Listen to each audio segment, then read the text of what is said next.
I'm waking up to ash and dust. I wipe my brow and I sweat my rust.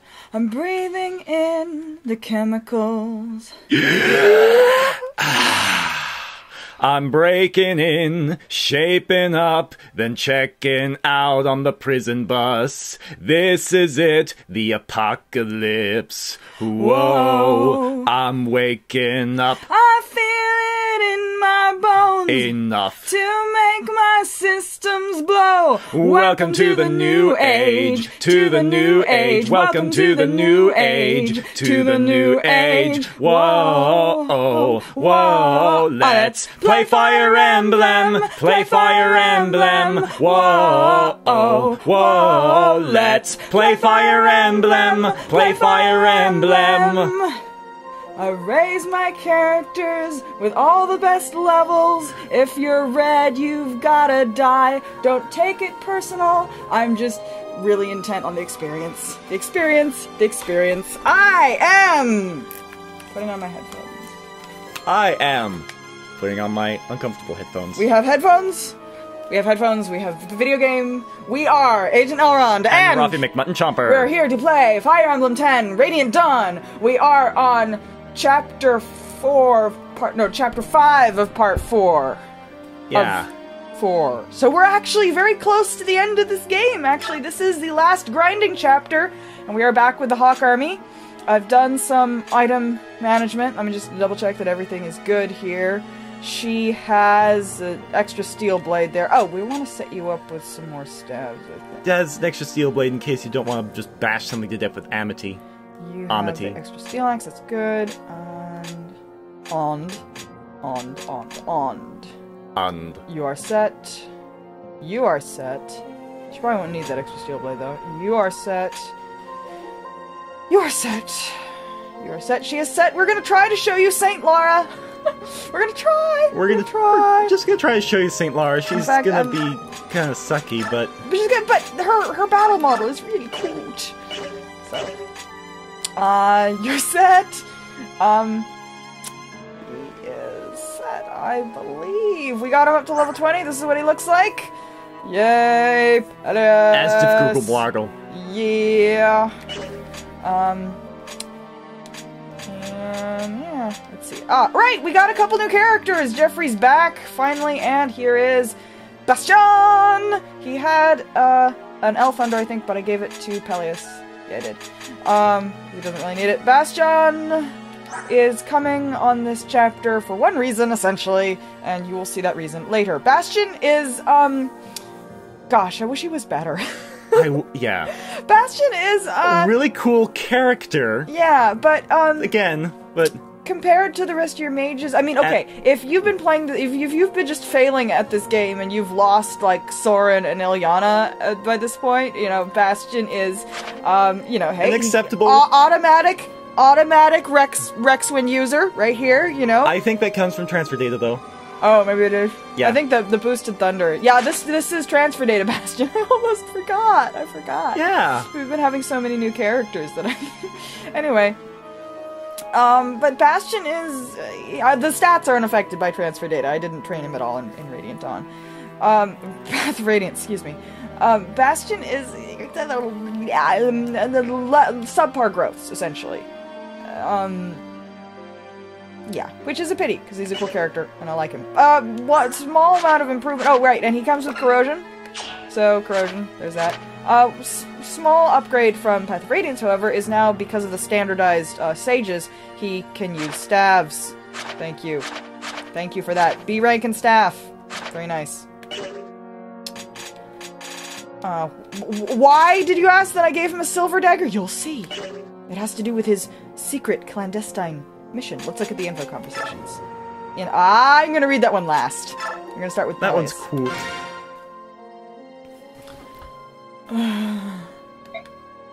So right, Your Majesty. General Tarneo. Is something wrong? Take a look at this. The mark of the Blood Pact. It has faded quite a bit, hasn't it? What do you think this means? I do not know. I must think on it. Yeah, we'll both have to. The lives of Dane's people depend on it. Yeah, I know that. I'm just saying it again, just in case anyone has forgotten. Do you believe that people can be saved from the state they are in? Of course I do. To be honest, I'm a little bit thankful for the situation right now. Dane was headed for destruction because of what I'd done.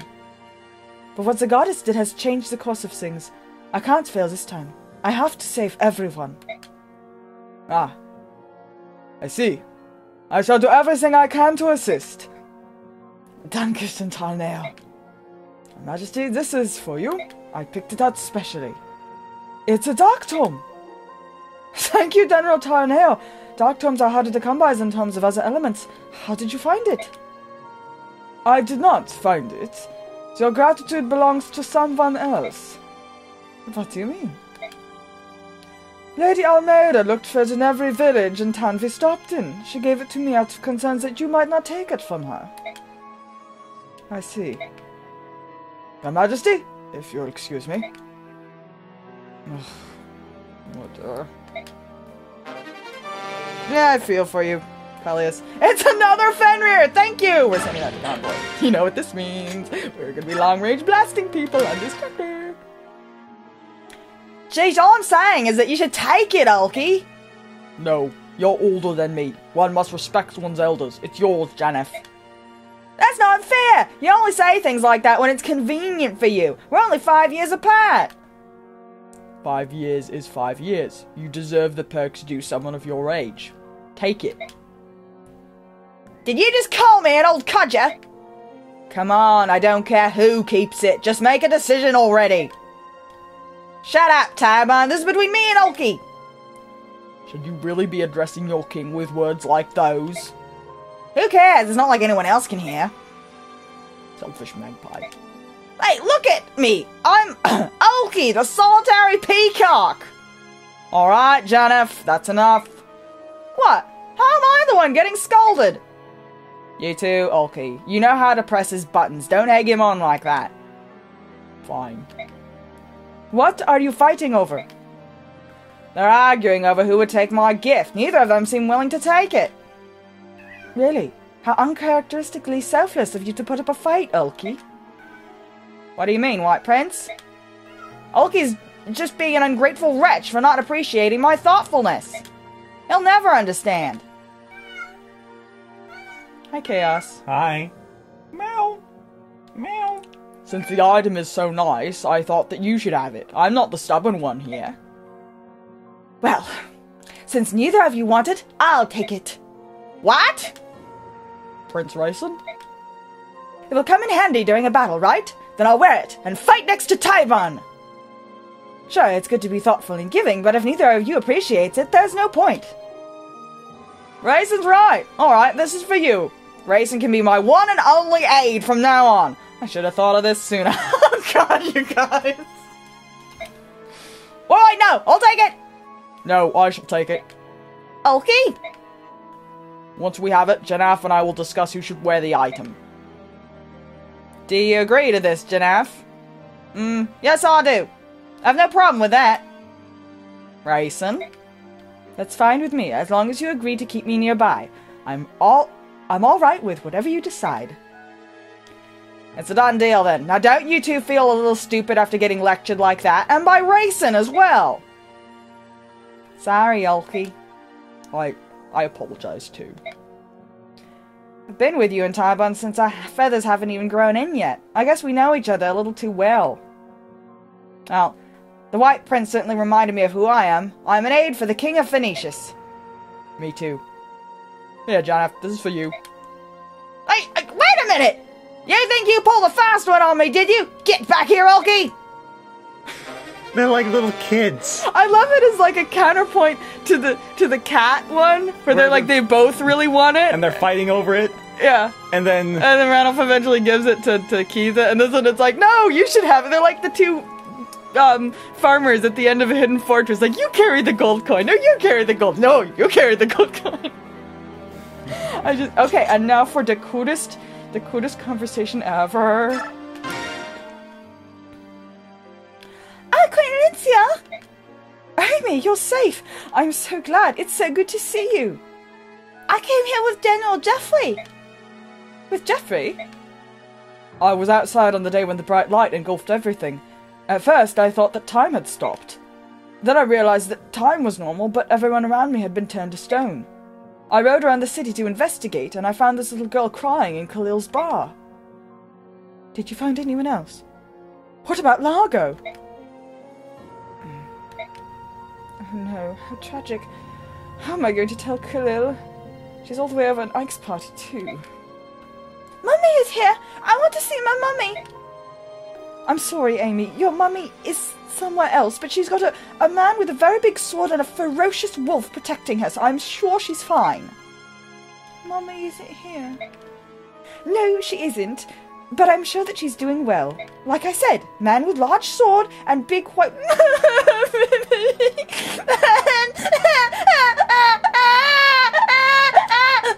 Hey, now don't cry, Amy. Mommy told you not to cry, remember? Kitty cat man. Good, you remembered me. Listen carefully, alright? If you're good and travel with us without complaining, you'll get to see Mummy really soon. Does that sound good? Really? But I lied to you, Pumpkin, and I'll tell you a secret.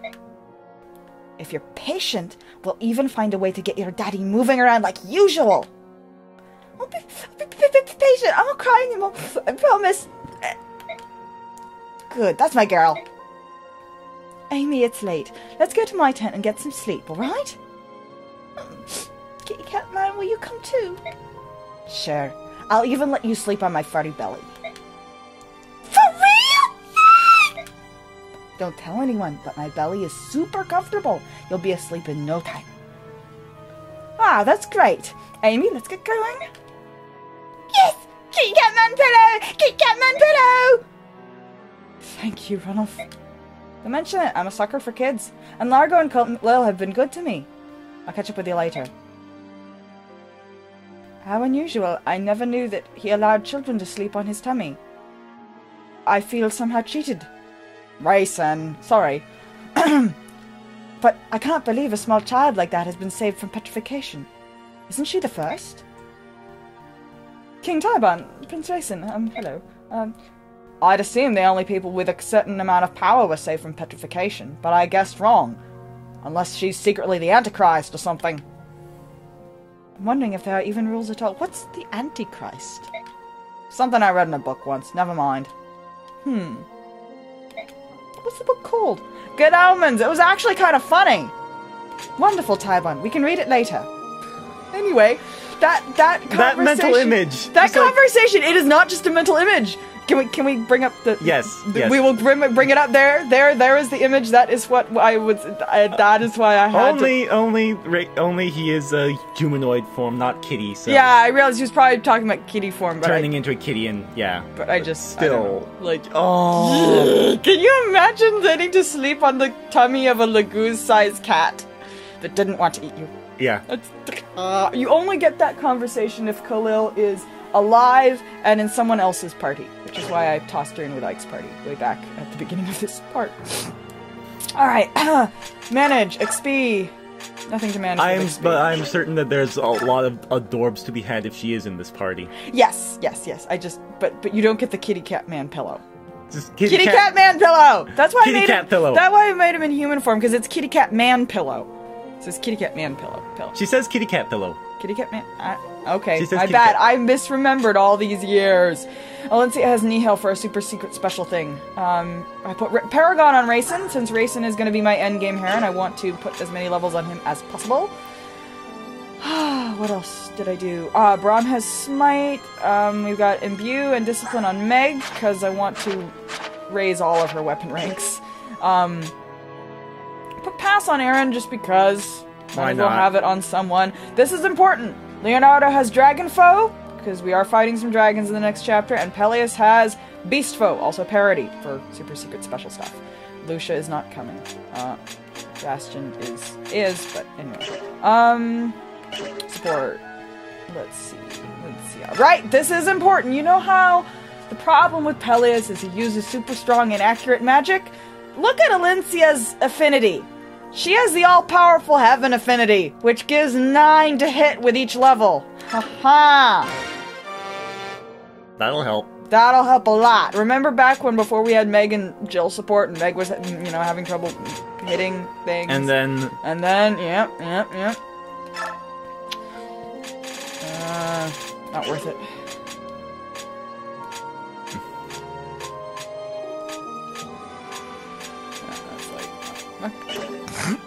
Let's save our progress.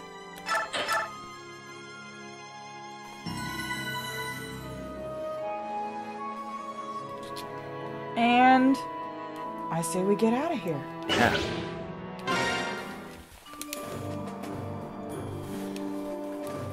So, we have a bit of a predicament. I know it's none of your affair, but we would greatly benefit from Laguz's assistance on our hunt for last night's escapee. No problem. I could use a little exercise before breakfast. Thank you, King Tybon. Please follow me. Why are the others up so early? What's going on?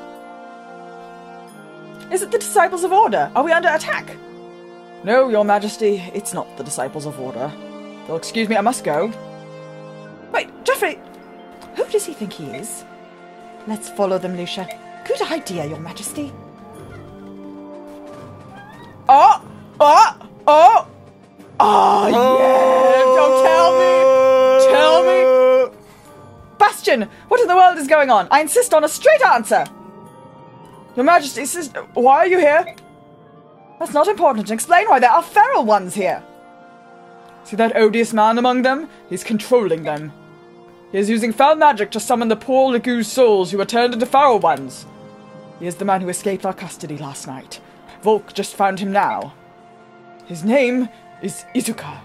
He designed the process that created the feral ones. What? He's the butcher who twisted the lives of my kinsmen? He won't die quickly. I'll make sure his screams are heard in Phoenicius, Gallia, even Goldoa. What are you? Then speak to me that way again. My work is humanity's greatest triumph. Depraved? Show them the meaning of genius. Come, my children, defend me. Come, my feral ones. We can't let that creature, that twisted creature roam free. We must fight. Besides, he smells awful. Ugh. Yes, we're fighting Izuka. We are bringing Tybon, Valencia, Rayson, not Ranulph, not Jen F. Ulki, Bra, Meg, Jill, Leonardo, Lara, Aaron, Peleus, and Bastian. I'm gonna reposition my units here and talk about the map. We'll get to the little green guy in the corner quickly. Our boss is Izuka. He is a summoner, level 13. He's got a rewarp staff and ball barreth, the double S rank dark magic, which is super inaccurate and also super strong. And there's mixed opinion on whether it's a worth. We'll get to it later about what you want to do with it. Obviously, if you don't have Peleus, there's no one who can use it. There is no one who can. You can't get anyone who can use it on your first playthrough. Since I'm on my second playthrough, I'll have a couple of people who can use Balbrith and. Well, I'll talk about the strategy for Balbrith later. He has Flare! So keep that in mind. That's why Alencia has Nihil and Peleus has Parity. Although Flare, you can... you can survive it if you have more than 53 HP. So I don't think Peleus will be able to, or Alencia, which is why. So, but if you have more than 53 HP, obviously you can survive a Flare from him. Although it would be very annoying because he will have just regained 53 HP. Izuka on this map will summon 4 laguz, I believe at the end of every enemy phase. He will summon 4 laguz until you get close enough, and then he will use his rewarp staff to teleport away to, like, here, or sometimes down here, I think. And then he will continue summoning again. This map is defeat boss, as opposed to route, like all the other ones. So you can actually end this, you can take as long or as short as you want on this map. There is almost an unending stream of experience if you keep Izuka alive, and he will just keep summoning laguz. So I am just going to train my characters until I have them at a place that I like, and then I'm gonna and the mission. So there's going to be a lot of editing on this chapter, so you guys don't have to see all the grinding. We will be showing you the first few turns, however, because they can be just a tiny bit tricky. Because we start wide open fields with lots of cats and tigers who can get at us, and while I was careful to give myself a lot of mobile tanks in this party... Aaron, Meg, Brom, yeah, Jill. Yep. We don't have enough to stretch all the way across this little neck here, so we're gonna have to. It involves some dancing, but it works.